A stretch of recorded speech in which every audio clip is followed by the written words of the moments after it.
Bueno, mis hermanos, vamos a abrir la historia del Lucas capítulo 15. Lucas capítulo 15.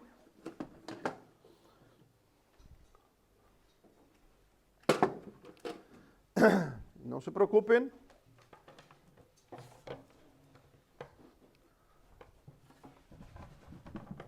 Que hoy vamos, como siempre, a hacer ¿qué?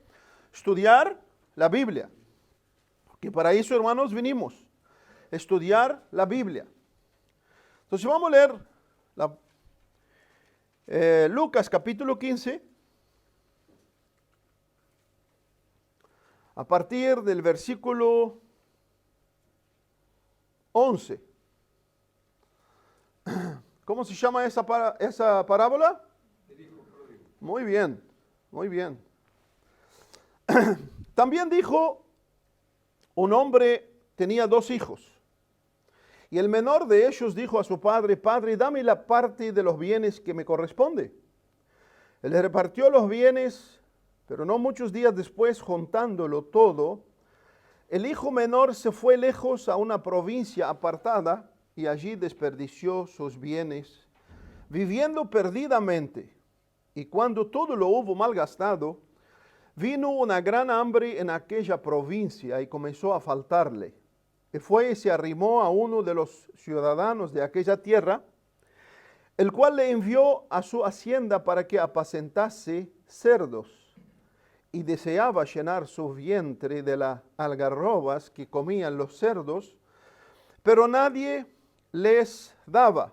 Y volviendo en sí, dijo, ¿cuántos jornaleros en casa de mi padre tienen abundancia de pan? Y yo aquí perezco de hambre. Me levantaré y iré a mi padre y le diré, Padre, he pecado contra el cielo y contra ti. Ya no soy digno de ser llamado tu hijo. Hazme como uno de tus jornaleros. Y levantándose, vino a su padre, y cuando aún estaba lejos, lo vio su padre, y fue movido a misericordia. Y corrió y se echó sobre su cuello y le besó. Y el hijo le dijo, Padre, he pecado contra el cielo y contra ti, y ya no soy digno de ser llamado tu hijo. Pero el padre dijo a sus siervos, sacad el mejor vestido y vestidle, y poned un anillo en su mano, y calzado en sus pies, y traed el becerro gordo, y matadlo, y comamos y hagamos fiesta, porque mi hijo muerto era y ha revivido, se había perdido y es hallado, y comenzaron a regocijarse.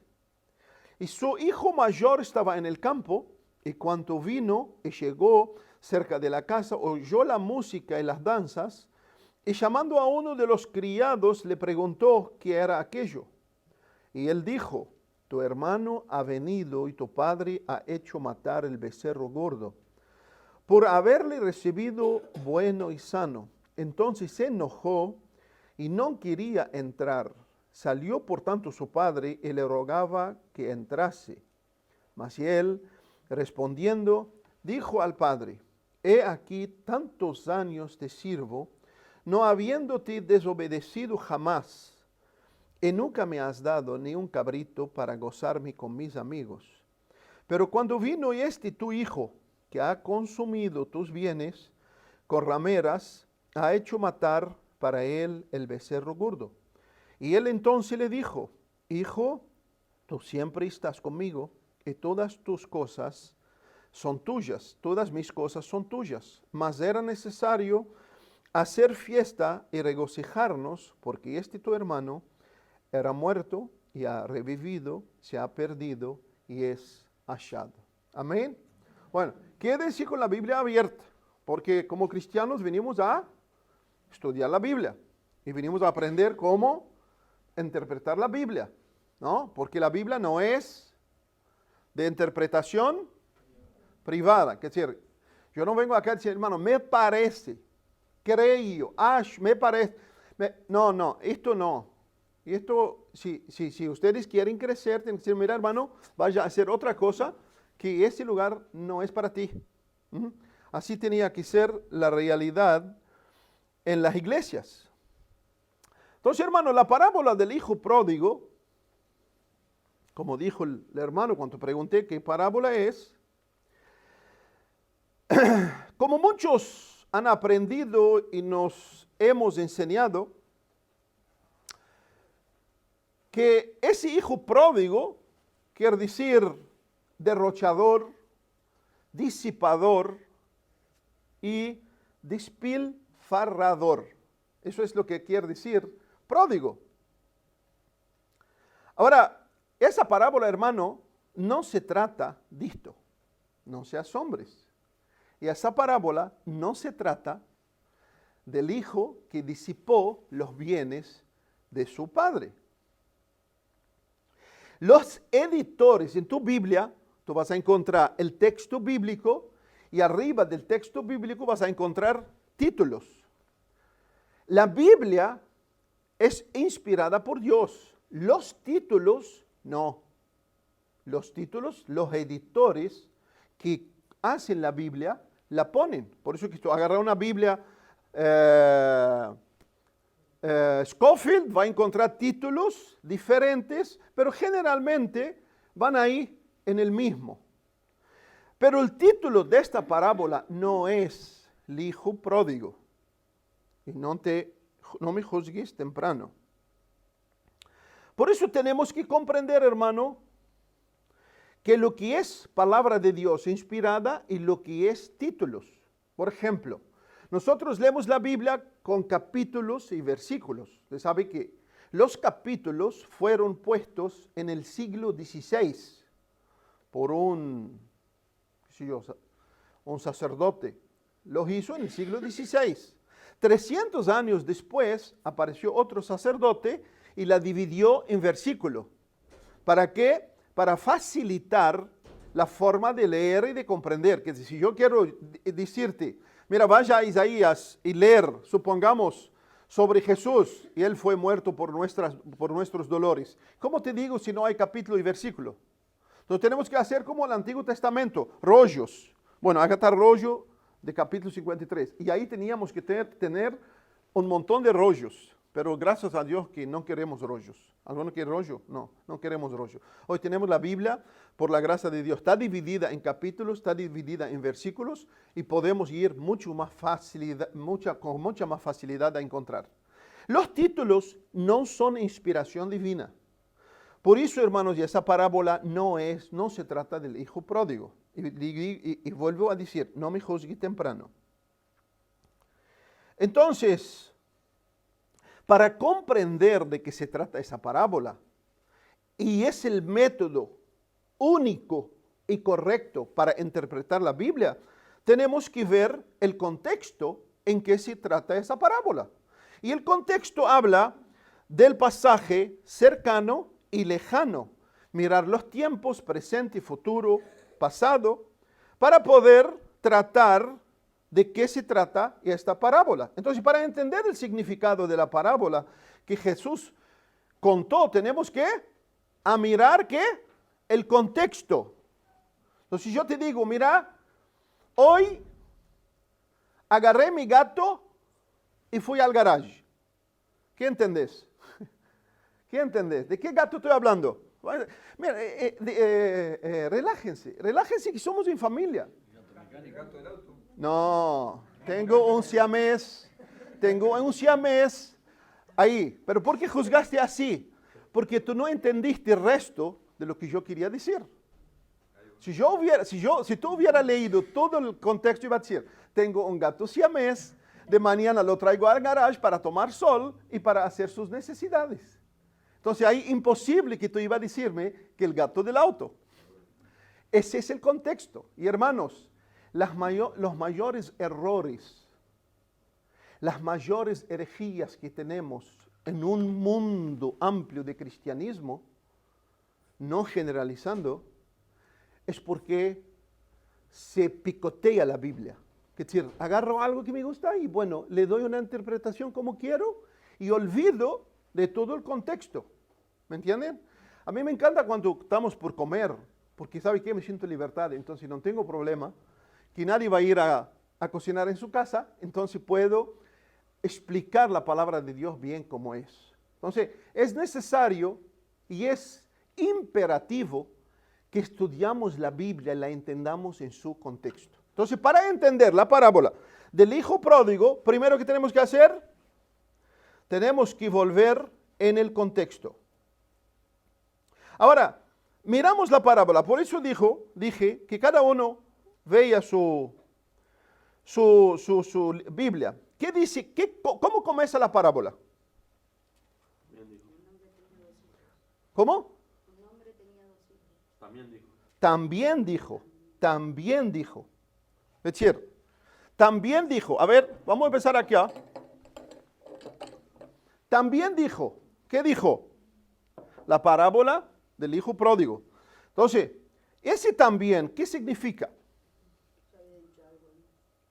Ese también, hermano, quiere decir que viene hablando del tema más atrás.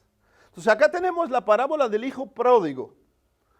Pero también vino, ¿qué quiere decir? Que Jesús estaba hablando de algo que venía más atrás. Ahora vamos a volver más atrás y ver de qué se trata. ¿De qué habló Jesús más atrás? Vamos al versículo 8. Ahí está. ¿Qué dice la moneda perdida? Para no demorar, dice una mujer, tenía 10 dracmas, 10 monedas, perdió una, ¿qué hizo? Prendió la luz y trajo la escoba y barrió el piso hasta encontrar la moneda. Y cuando la encontró, quedó contenta y llamó a sus amigas para festejar la moneda. Entonces, escuchen, ahí está la parábola del hijo pródigo, pero atrás de ella Jesús viene hablando de la moneda perdida. Pero hay un problema acá. Problema no. Problema cuando no queremos ver. Y problema cuando la internet me falla. Pero bueno. Ahora la conjuntiva o, la parábola de la moneda perdida, ¿empieza con qué? Con o. Esa es una disconjuntiva que une un pasaje con otro. Es decir, es como que Jesús estaba diciendo, también una mujer tenía 10 dracmas, perdió una. Entonces Jesús viene hablando. Entonces, ahora, para entender más el contexto, ¿qué tenemos que hacer? Ir más atrás. ¿Y atrás qué se dice? Empiecen leyendo el primer versículo. Se acercaban a Jesús todos los publicanos y pecadores para oírlo. Y los fariseos y los escribas murmuraban diciendo, a los pecadores recibe y con ellos come. Pero, ¿quién tiene Reina Valera? Versículo 3, decimos. Versículo 3. Entonces él les refería esta parábola diciendo. Ahí está la parábola. Porque ¿viste lo que pasa? Esa parábola empieza en el versículo 3, no en el 4. Te perdonamos, hermano. No el 1, él en otro capítulo. No. El capítulo, el 3. Ahí el 3, la parábola de la oveja perdida. El 3. ¿Qué dice el 3? Entonces él refirió esta palabra diciendo, ¿qué hombre de vosotros teniendo 100 ovejas, si pierde una de ellas, no deja las 99 en el desierto y va a... Ahí está, para no demorar. Entonces, lo que viene, tenemos el hijo pródigo, tenemos la moneda perdida, y Jesús viene, también les contó una parábola. ¿De qué? De una oveja, de un pastor que tenía 100 ovejas, una oveja se perdió en el desierto, fue en pos de ella. Pero ese es el contexto. No, ese no es el contexto. El contexto, hermanos, tenemos que ir más atrás. Eso no es el contexto.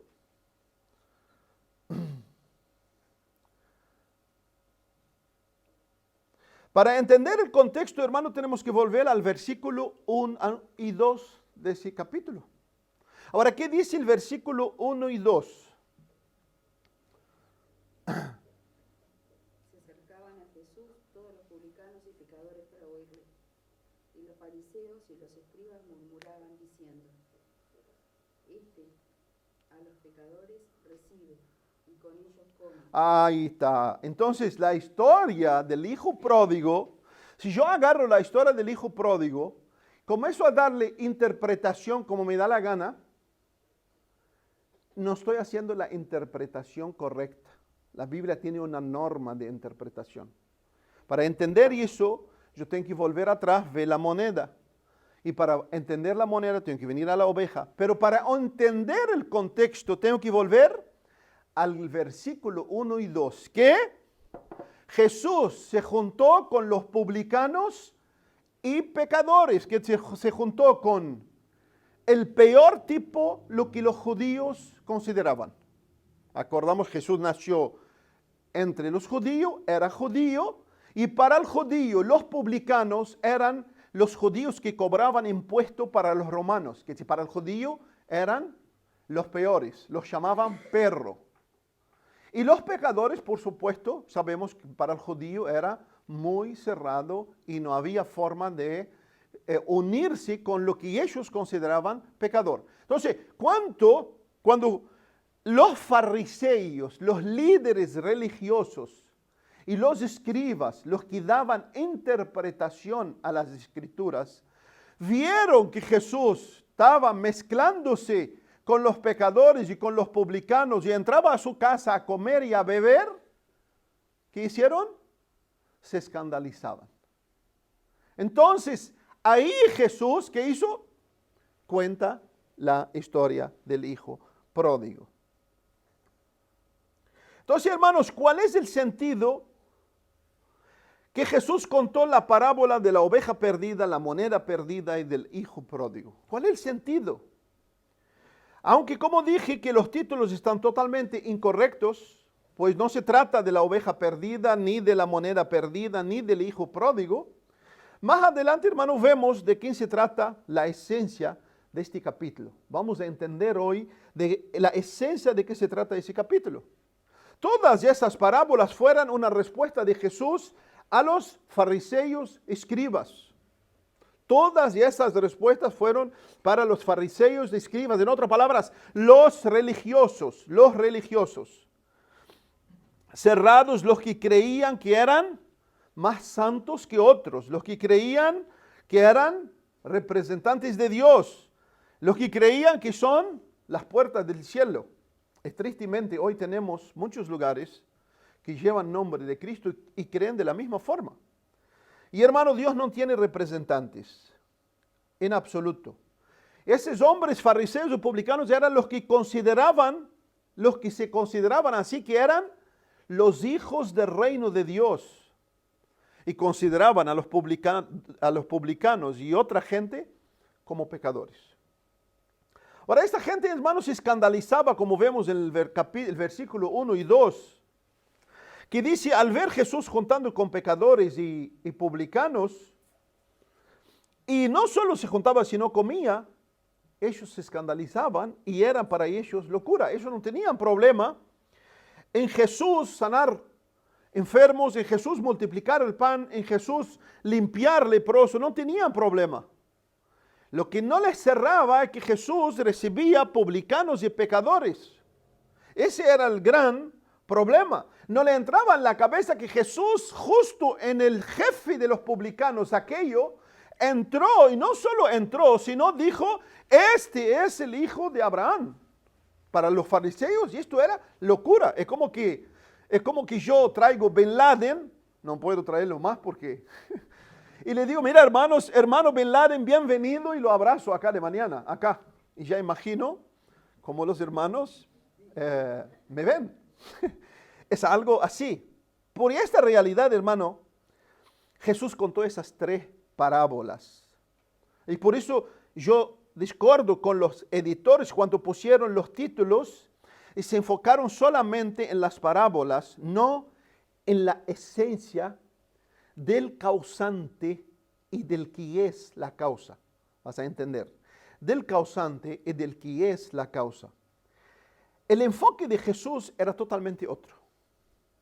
La inspiración del Espíritu Santo que nos dio la palabra apunta a un elemento mucho mayor, mucho más importante, que no era ni la oveja, ni la moneda, y mucho menos el hijo pródigo. Todo lo que Jesús quiso destacar, hermanos, en su vida cuando caminó en esta tierra, era una cosa: hacer la voluntad del Padre que está en el cielo.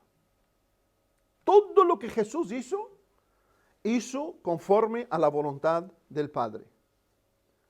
Por eso Él es el buen pastor. Entonces la clave de la salvación de la oveja perdida fue, nosotros, ¿a qué énfasis damos? Que la oveja estaba perdida y la traemos. La clave, hermano, de la oveja perdida no fue la oveja perdida, la clave fue el pastor. Presta atención. La clave fue el pastor. La clave de la moneda perdida no fue la moneda perdida, fue la mujer que dio valor a su bien, alumbró, buscó, encontró la moneda. Y por supuesto, hermano, la clave en la última parábola no es el hijo mayor ni el hijo menor, sino el Padre. La clave tremenda que el Espíritu Santo quiere que nosotros entendamos, que la clave es el Padre. Ese Padre que dio libertad, que estaba para perdonar, recibir, restaurar, ayudar, tanto al hijo que se fue, como al hijo que había quedado. Entonces todo ese capítulo, hermano, nos muestra dos realidades. Dos realidades, lo que podamos ver. Los que están adentro y los que están afuera. Los que están cerca y los que están lejos. Todo este capítulo va a mostrar esas dos realidades. Quien está adentro y quien está afuera. Quien está cercano y quien está lejano. Ahora pregunto, ¿dónde se perdió la oveja? En el desierto, versículo 4. ¿Dónde se perdió la moneda? En casa. Ahí ya tenemos un abismo. Una se perdió en el desierto, otra se perdió en casa. Ahora pregunto, y quien contesta correctamente, hoy le invito a Boseca y yo pago. Y tiene derecho a 2 platos, menos si tiene colesterol. ¿A dónde se perdió el hijo pródigo?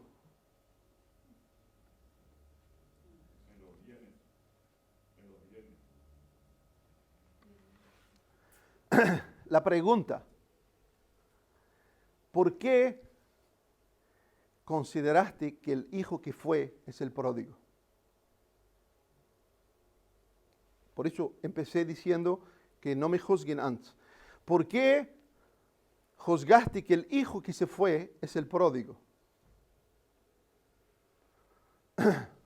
Y hermano, es muy importante. Por eso digo, la Biblia es algo para detenernos.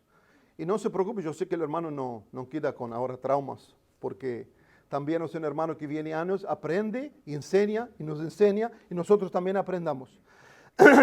¿Por qué creemos que el que fue es pródigo? ¿A dónde tenemos la prueba de que el que fue es pródigo? Tenemos la prueba porque a la ligera y porque somos, escuche, porque somos en el fondo materialistas. Somos materialistas y somos humanistas, no humanos, todos somos humanos. Somos humanistas, que se nos importa la parte humana. Y el mundo y la iglesia está llena de humanismo. ¿Sabe lo que es el humanismo? Te resume. El humanismo es saca a Dios del centro y ¿qué pone? Al hombre. Entonces tenemos que volver, hermanos, tenemos que volver, como Jeremías dice, paraos en el camino, mirad por la senda antigua, donde el principal, el fin y el medio es Dios. No es ni tú ni yo, no es el hijo pródigo, no es la moneda ni la oveja, es Dios. Por eso Romanos, Pablo dijo, de Él, por Él y para Él son todas las cosas. A Él sea la gloria por todos los siglos. Entonces,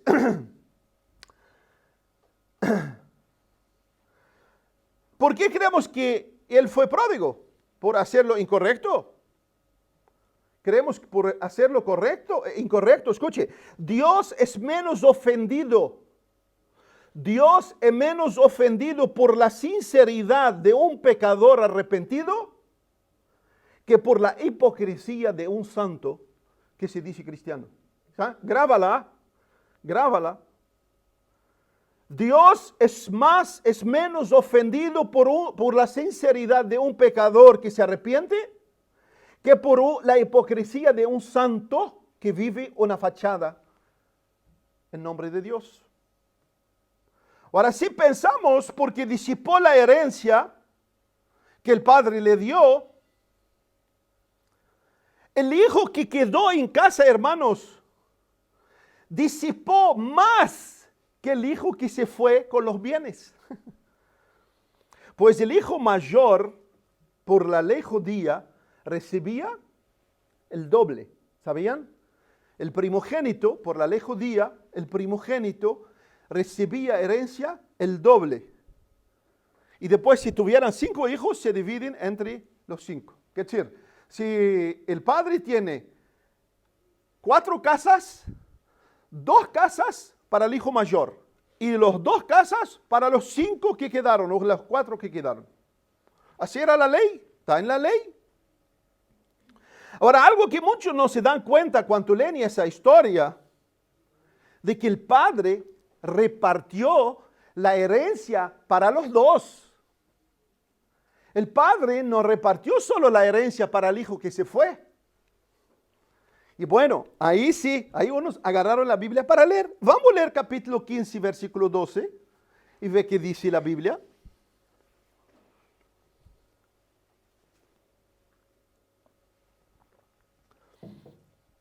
A ver, ¿quién lee?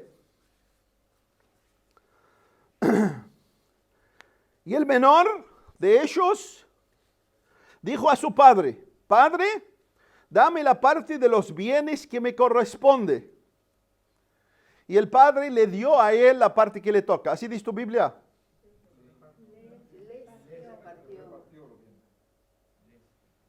Ahora,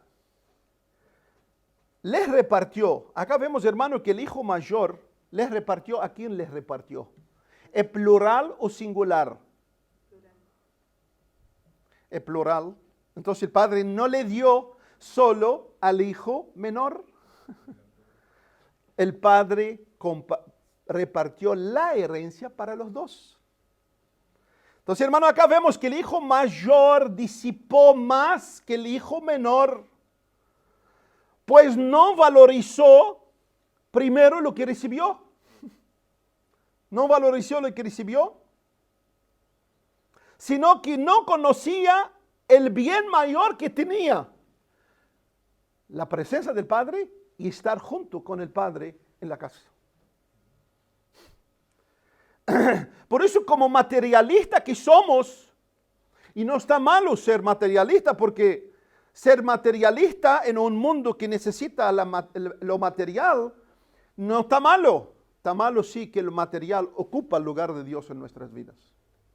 Ocupa el lugar de Dios en nuestras vidas. Entonces, hermano, ¿qué pasó acá? Lo que pasó es que ese muchacho que se fue perdió la herencia, perdió los bienes. El muchacho que quedó no percibió ni los bienes, ni con quién estaba y ni a dónde estaba junto con el padre en la casa.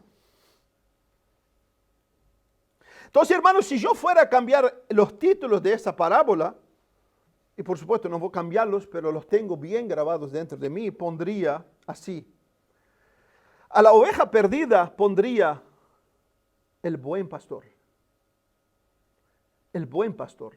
En la oveja perdida, el destaque es el buen pastor. Tú puedes contar la oveja perdida o puedes destacar el pastor. Por el contenido general de las escrituras y del evangelio, siempre, hermano, el destaque es Dios.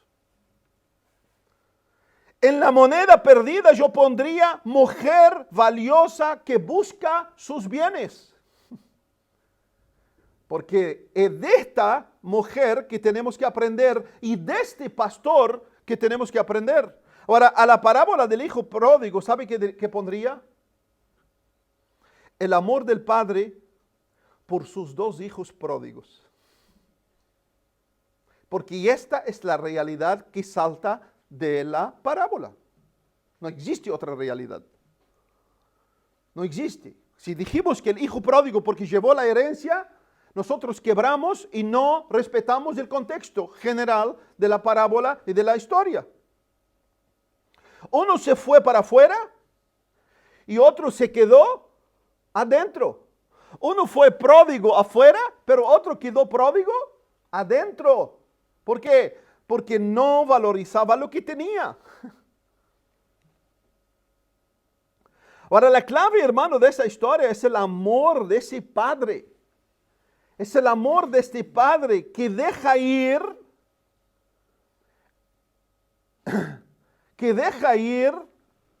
pero el que desea intimidad y salvación está pronto para recibir.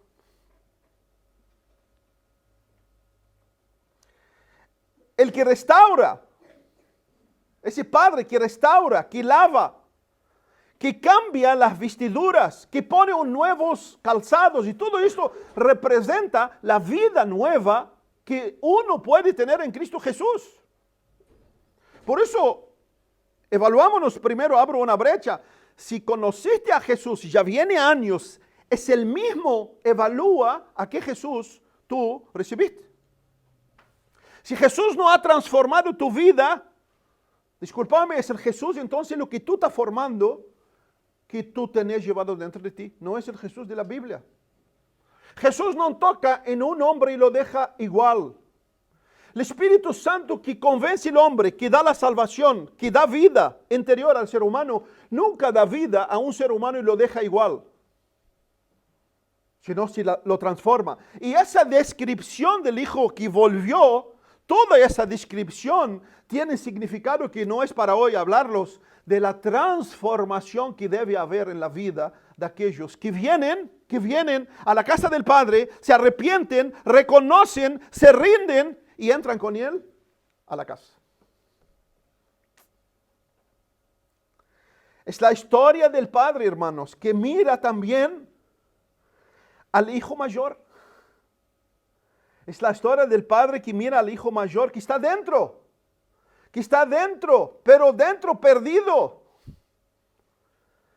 Pero es el amor del Padre que sale hacia el Hijo, que está dentro perdido, que sale hacia Él para exhortarle, hablarle, convencerle, para entrar, gozar junto con Él y con el hermano perdido, arrepentido y que volvió a casa. Entonces, hermano, la gloria de esa parábola es el Padre. Es el Padre. El Padre es el protagonista de toda esa parábola. Y eso representa a Dios mismo, que envió a su Hijo para salvar primero los que estaban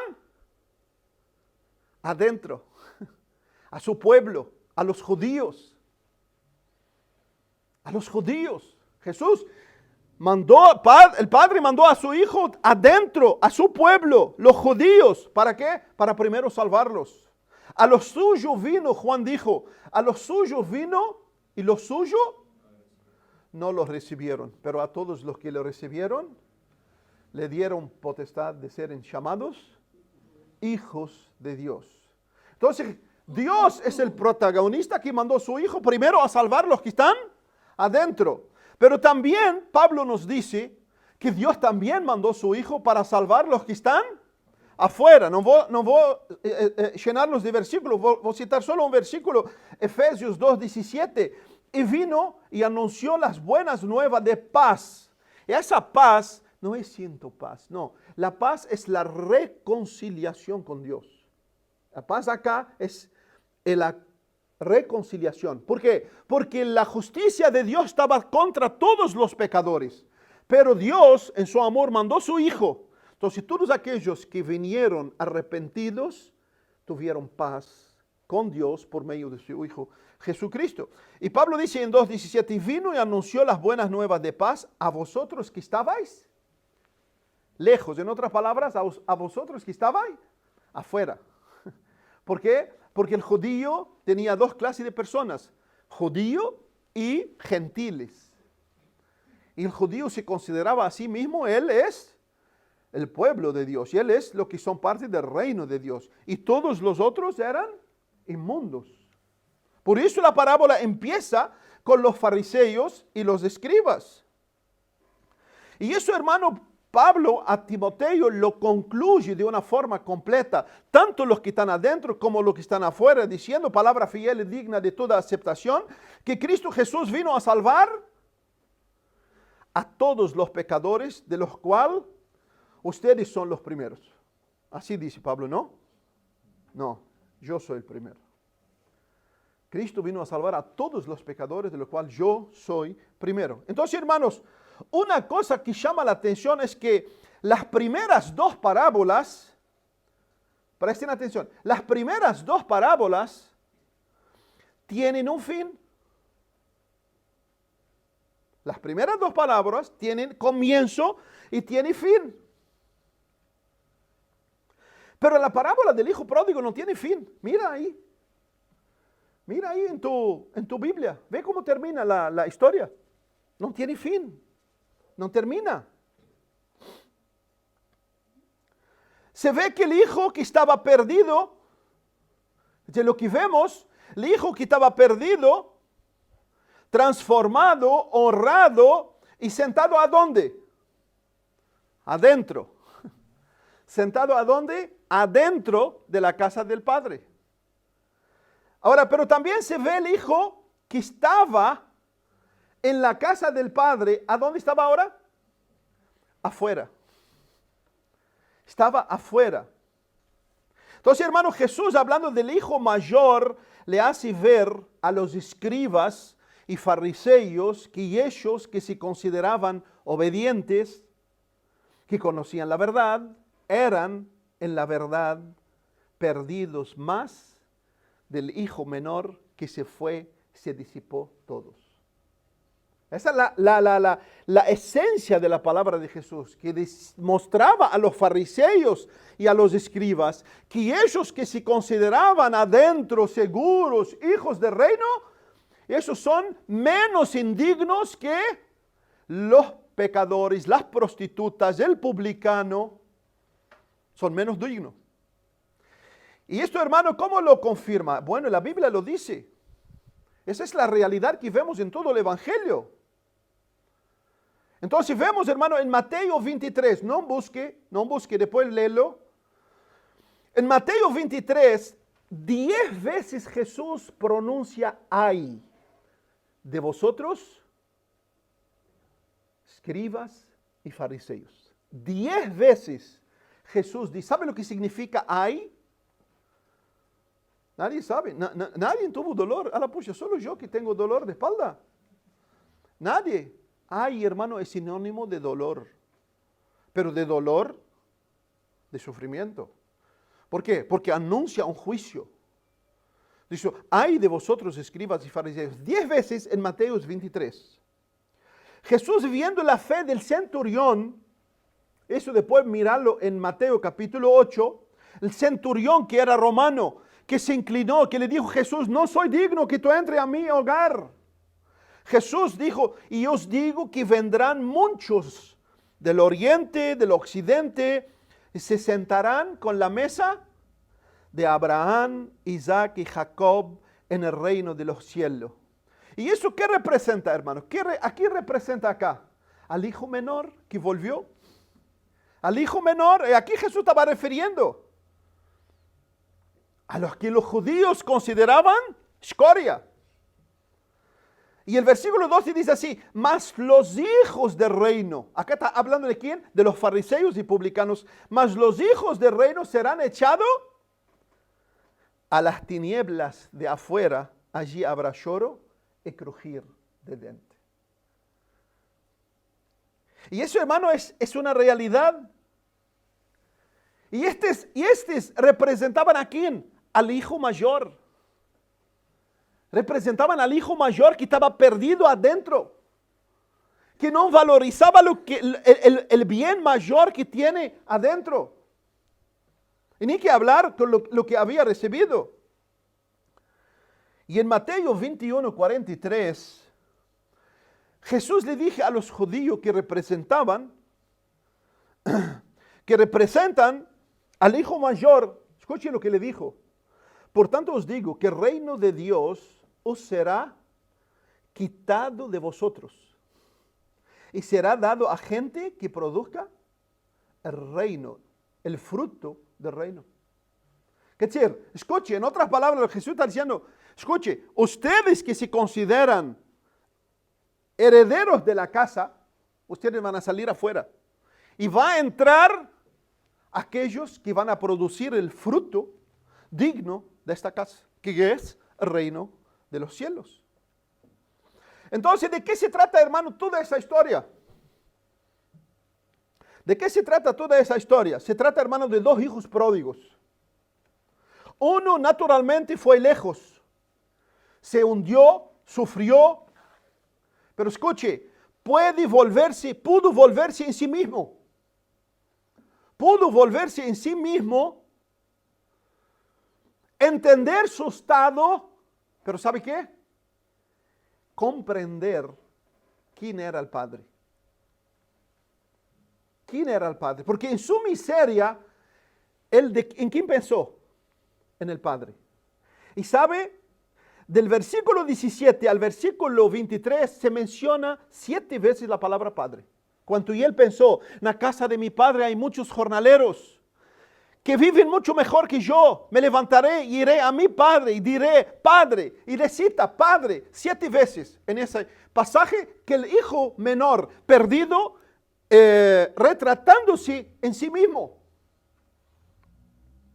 Estaba perdido, pero no solo se encontró, estaba muerto y no solo revivió, sino, ¿sabe qué? Encontró el amor, la intimidad, el sello, la garantía, los cuidados del Padre en entrar, estar con Él, disfrutar de su comunión, tener vestimenta nueva, sandalias nuevas para un nuevo caminar, y el becerro gordo muerto, porque era lo más apreciable que tenía el Padre a sus hijos. Ahora el hijo mayor, hermano, que estaba dentro, pero que ahora en la parábola lo vemos afuera. Lo vemos afuera. Mostró, hermano, que su enfoque era solo lo que, lamento decirles, lo que la mayoría de los cristianos, que llamados cristianos, tiene el mismo enfoque. ¿A dónde está el enfoque de la mayoría, sin generalizar, de los llamados cristianos? Yo mismo. Yo mismo. Entonces, muchos vienen acá a la reunión, ¿para qué? Para que yo recibo, para que yo alcanzo, para que yo veo, para que Dios me bendice, para que Dios me revela, para que Dios, y todo esto, ¿saben qué son? Ese la encontrás en el libro de Georgie 3:1. Son todas baboseras, herejías, carnalidad. Vaya a Georgie 3:1, vas a ver si no encontrás esto. ¿Por qué? Porque el evangelio de Jesús no se trata de esto. El evangelio de Jesús no se trata de eso, en absoluto. En Lucas 15:29 dijimos así, mira el hijo mayor cómo pensó. Mas él, respondiendo al Padre, he aquí tantos años te he servido. Te he servido. Yo, no habiéndote desobedecido jamás. ¿Quién? Yo. Y nunca me has dado ni un cabrito para gozarme con mis amigos. Yo. Y ahí te das cuenta, hermano, cómo ese hijo mayor perdió más del hijo que se fue. Disipó mucho más. Porque lo material podrás encontrarlo. Pero la gracia de Dios, el amor de Dios, de entrar en su regazo, de tener comunión, intimidad con Él, escuche, no te pertenece a ti, sino la oportunidad, quien te la da es Dios. Por eso la Biblia dice, si hoy oyeres su voz, no endurezca tu corazón, porque la oportunidad, quien te da es Dios, no es tú.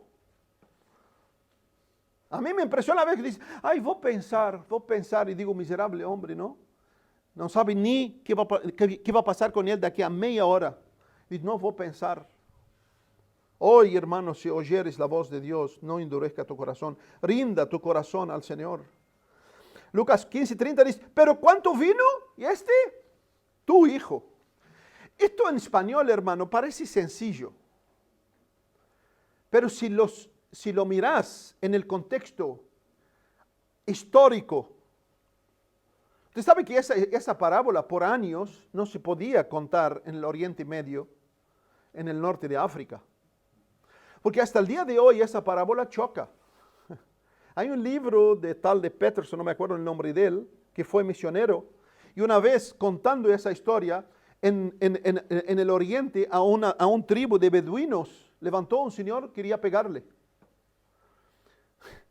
¿Y sabe por qué? Solo por el hecho de que el hijo vino y le dijo a padre, dame mi herencia. Que yo no quise entrar en el detalle de la parábola. ¿Por qué? Porque hasta el día de hoy es una ofensa. Imagínate que Santiago venga a decirle a Horacio, dame la herencia. ¿Qué está diciendo Santiago para Horacio? Muérate, dale. Imagínense, estamos hablando acá en el occidente, en el siglo XXI. Imagínense volver atrás 2000 años. Eso era locura. Eso era locura. Entonces, hablar así con su padre era, hablar así con su padre, usted sabe, por la ley judía, ¿podían apedrearlo? ¿Podían apedrearlo? Vaya, lee en Levítico y vas a ver. Dice, pero cuando vino ese tu hijo que ha consumido tus bienes con rameras, no sé cómo supo que estuvo con rameras, porque no había WhatsApp en aquella época.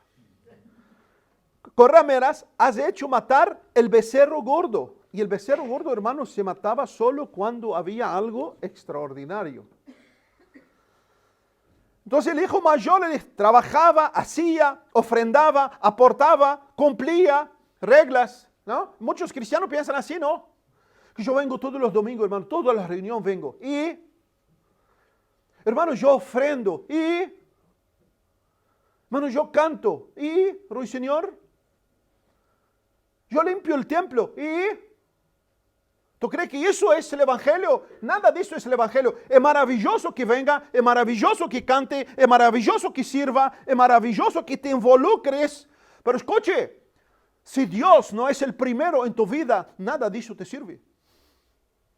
Estás afuera.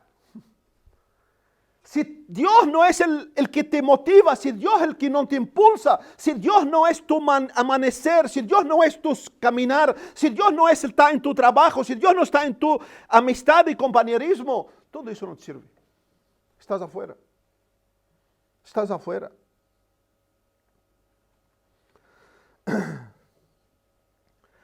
El padre le repartió, hermanos, la herencia igual, y ese gurí no valorizó lo que tiene. No valorizó a quien le dio. Por eso, hermanos, el hijo mayor disipó los bienes del padre, sino desvalorizó o no valorizó el bien mayor que tenía, que era el padre mismo. Su corazón, ¿a dónde era? Comer cabrito con mis amigos. Con mis amigos. El hijo menor, ¿qué quiso? No quiero ser más hijo, quiero ser uno de tus jornaleros. En otras palabras, quiero ser tu esclavo. Quiero ser tu esclavo, no quiero más. Quiero ser como uno de tus esclavos. ¿Por qué? ¿Por qué dijo esto? Porque conocía al Padre y sabía que hasta los esclavos vivirán mejor con el Padre que reyes fuera del Padre. Él sabía de esto, pero ese hijo no. Entonces, hermanos, vemos que la primera y la segunda parábola tuvieron fin. Tuvieron fin.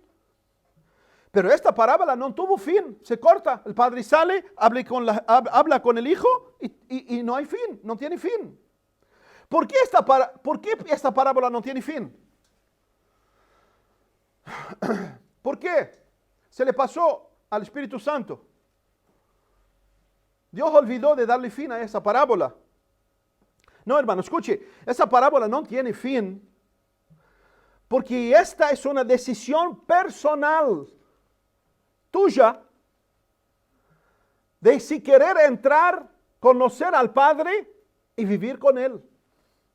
Es una decisión personal. Por eso Jesús dijo que la vida eterna es esta, que vengo a las reuniones, que pongo mi ofrenda. Esto es lo que dijo Jesús. Y esta es la vida eterna, que te conozcan a ti mismo por único Dios verdadero y a Jesucristo a quien enviaste. Y esa palabra conocer se refiere a la relación íntima entre hombre y mujer. Es decir, conocer es una relación íntima. Entonces entienda, amado hermano, hermana, Dios te llama a una intimidad con Él. De esto se trata el cristianismo.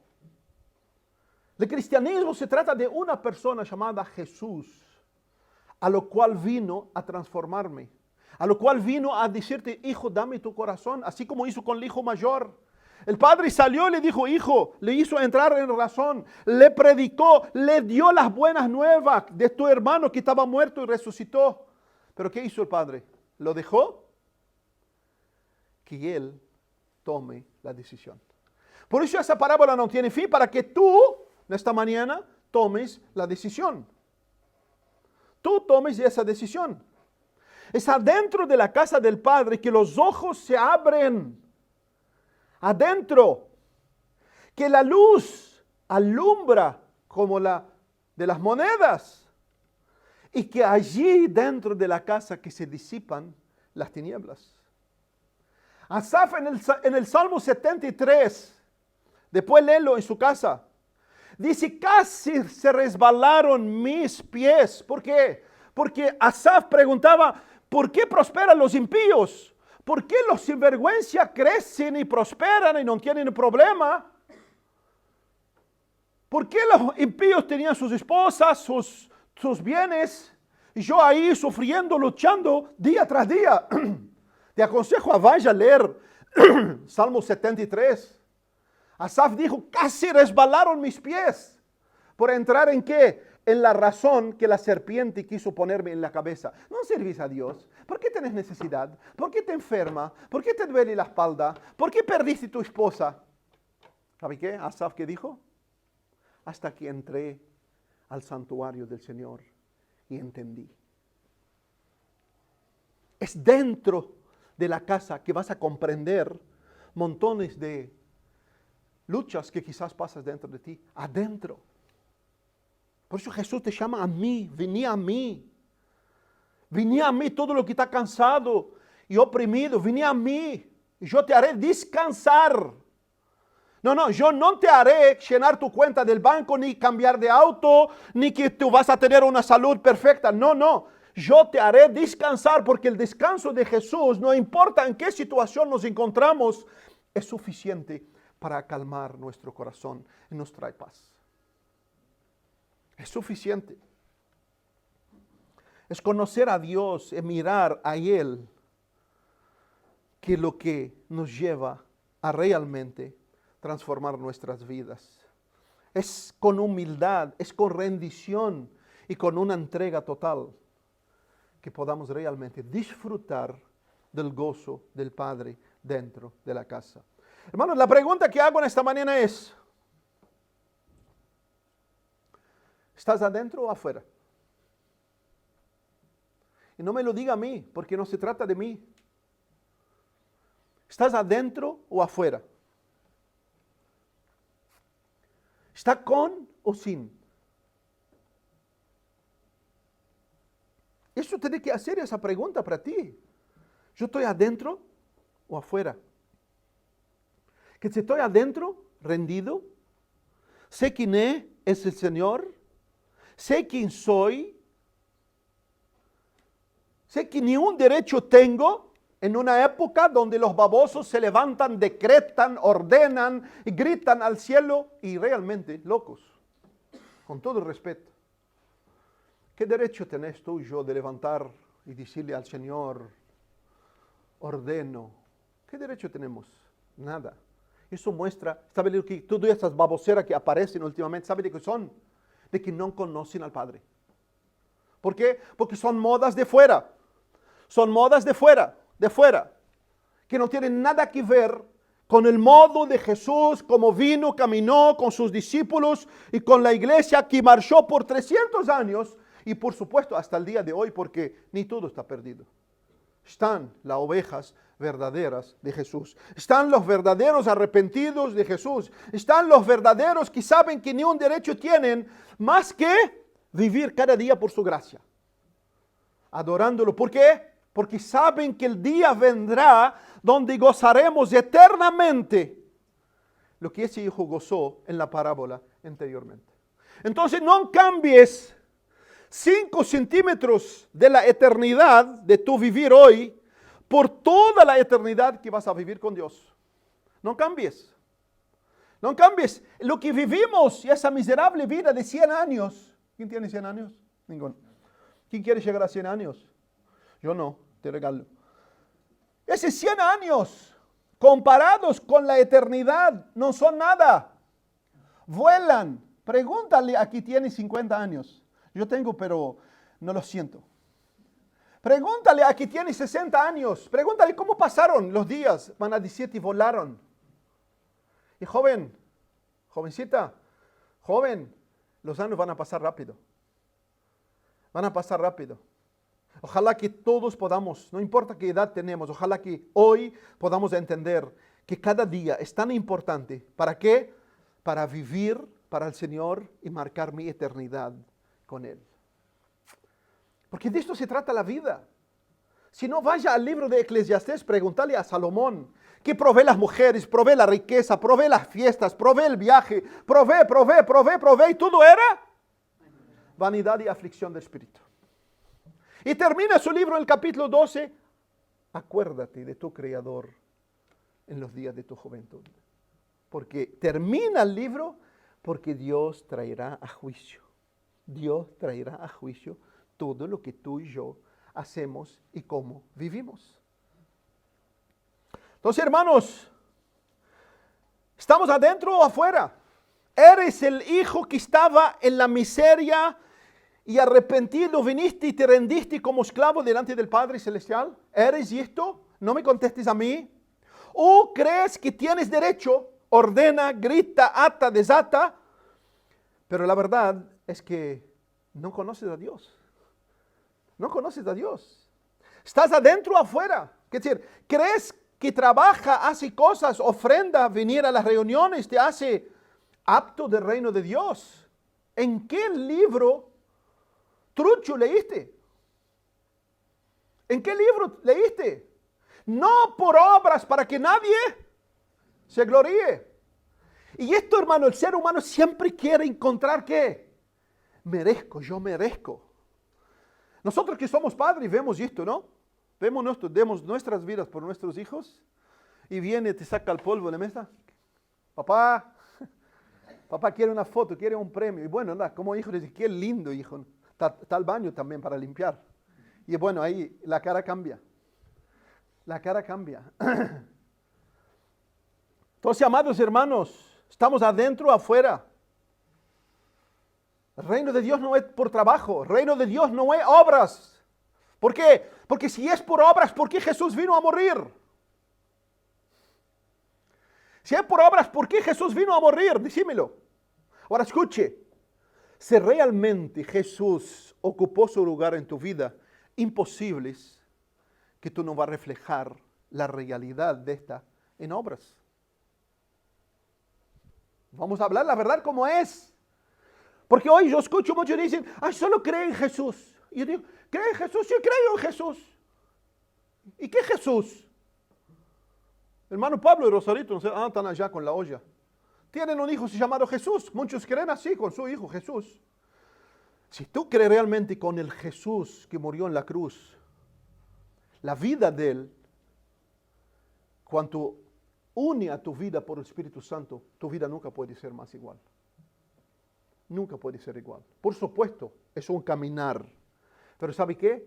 Es un caminar menos del hombre pecador, más del hombre nuevo en Cristo Jesús. Y todo tiene que reflejar ¿en qué? En tus hechos. en tus palabras, en tu forma de vivir, en tu trabajo, en tu casa, en tu matrimonio, con tus hijos, con tus padres. Todo debe reflejar esto. Entonces, ¿estamos adentro o afuera? El Espíritu Santo, hermano, usó a Juan a escribir algo tremendo. El Espíritu Santo usó a Juan en su primera carta a escribir algo tremendo. Y esto, termino con esto, porque esto es lo que te hace quizás mirar y tener una respuesta sincera a la palabra de Dios, no a la mía. Para contestar si estás adentro o afuera.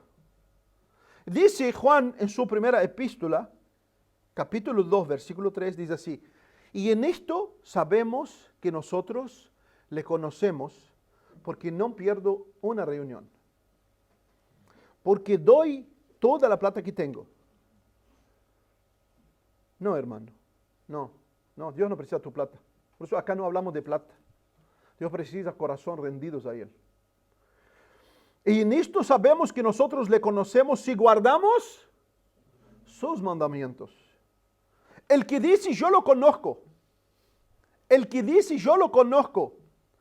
y no guarda sus mandamientos, el tal es medio cristiano.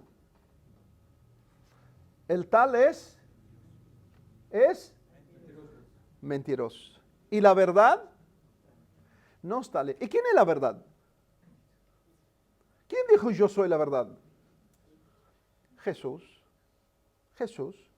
Pero el que guarda su palabra, escuche, el amor de Dios se ha perfeccionado. Por esto sabemos que estamos en Él. Entonces, haga tú esta prueba. ¿Estoy en Él? Bueno, escuche, ¿cuánto gasto por día para leer su palabra? ¿Cuánto me importo con su palabra o solo la pongo debajo de mi brazo y la llevo conmigo? ¿Tú crees que Dios te dio la Biblia como antitranspirante? No. ¿Cuánto gastas por día para leer tu palabra? Hermano, tengo dificultad para la lectura. La escuche. Hoy estamos en una generación que ninguno tiene disculpa que no puede leer la palabra de Dios. Si yo no estuviera grabando, yo agarro mi Biblia y te pongo Mateo capítulo 1, capítulo 1 y lo escucho. Entonces, si no tenés dificultad de leer, yo reconozco que mucha gente tiene dificultad de leer. Pero ¿qué podemos hoy? Hoy podemos escuchar. Hoy puedo venir a unirme con mis hermanos y prestar atención a lo que se dice. Llevarlo conmigo, atesoro conmigo en mi corazón, y llego a mi casa y me pregunto. Lo que pasa es que hoy, por la cazuela, hoy va a ser muy difícil quedar esto, porque después que entra la cazuela va a haber dificultad de pensar en esto. Pero vamos a mandarlo al grupo por las dudas para que puedan volver a escucharlo. ¿Estoy adentro o estoy afuera? ¿Soy el hijo menor o el hijo mayor? Si estoy adentro, ¿a quién tengo que valorizar? ¿Quién es lo que importa adentro? Es el Padre. Si es el Padre, entonces que le rindo mi vida, que le rindo mi ser, que realmente mi vida puede reflejar de que estoy adentro. Porque estoy seguro que si la historia completa, vemos en el hijo menor que estaba adentro otra vida, otra realidad. Que Dios nos bendiga, hermano, en esta mañana. Amén. Aleluya. Que Dios nos bendiga y que realmente podamos aplicar esa verdad a nuestros corazones. Que el Espíritu Santo nos alumbra para que podamos realmente disfrutar si estamos adentro con el Padre. Y si por las dudas te sentís afuera, si por las dudas el amor de Dios no ha manifestado en tu vida, hoy es el día. Hoy es el día para decir: Dios, dame tu gracia. Escucha, no precisa burocracia. No precisas venir a mí ni a nadie. Yo conocí a Jesús, no sabía ni del evangelio, ni de evangélicos, ni de nada. ¿Sabe? Recuerda que el pastor en el desierto trajo a las ovejas. Entonces, si te encuentras en el desierto, escuche, el pastor está. Y la oportunidad está. Simplemente rinda tu corazón. Rinda tu corazón reconociendo quién es Él. Si está en oscuridad como la moneda, abra tus ojos a la luz del Evangelio, de la gracia. para que puedas ser hallado por aquel que te dio la vida. Y si es perdido, está disipando la oportunidad que Dios te dio. Hoy es el día para que tú le digas a Dios, perdóname, perdóname, llévame adentro, quiero estar contigo, alúmbrame, guíame, dame ropa nueva para caminar contigo, ponga sandalia nueva para andar en tus caminos, para que un día pueda sentar en tu mesa, en el reino celestial, y gozar eternamente contigo. Padre Santo, gracias te damos en esta mañana. Gracias por tu palabra, Señor. Gracias porque en todo este capítulo el destaque es tú mismo. Gracias porque tú nos saliste a buscarnos, nosotros que éramos perdidos. Gracias porque tú nos alumbraste con tu luz y nos hallaste. Y gracias porque realmente éramos pródigos. Nos diste la vida. Soplaste en nosotros de ti mismo para hacernos a tu imagen y semejanza. Pero el pecado, Señor, nos agobió, nos llevó a estar con los cerdos. Gracias porque nos alumbraste de poder reconocer que tú eres la clave de la vida. Gracias porque nos atraíste a ti para reconocer que sin ti, como tú mismo dijiste, no podemos hacer nada. Y gracias porque todo el día de nuestras vidas, el sentido del vivir, como Pablo dijo, el vivir es Cristo y el morir es ganancia. Y así mismo, Señor, el vivir nuestro tiene sentido por tu causa. El caminar tiene sentido porque tú eres el camino. El sol tiene su sentido porque tú eres el sol de justicia. Por eso en aquel día el sol se avergonzará y se disipará porque tu luz alumbrará a aquellos que son tuyos. Pero Dios, en esta mañana, Señor, quizás alguien está afuera. Quizás alguien está afuera, Señor, está en la oscuridad como la moneda, perdido, que se siente en un desierto, no tiene salida, su alma está resecada, Señor, y quebrada, que puede encontrar en ti en esta mañana, Señor, el refrigerio que solamente tú puedes dar a una alma afligida. Padre, en nombre de Jesús, lo que faltó de mí, Señor, que tu Espíritu lo completa en cada uno. Bendiga a cada uno de mis hermanos, bendiga sus vidas, bendiga sus familias. Gracias que en esta mañana podamos disfrutar un tiempo después de 3 años como familia y gozarnos de esta comida que varios hermanos se juntaron para preparar.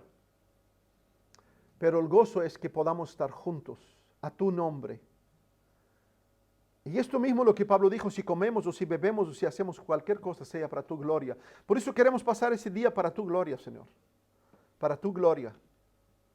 Disfrutando juntos en el cuerpo la gracia que hemos recibido de ti, dentro de tu casa, que es la iglesia. En nombre de Jesús te agradecemos y bendecimos tu nombre. Amén y amén.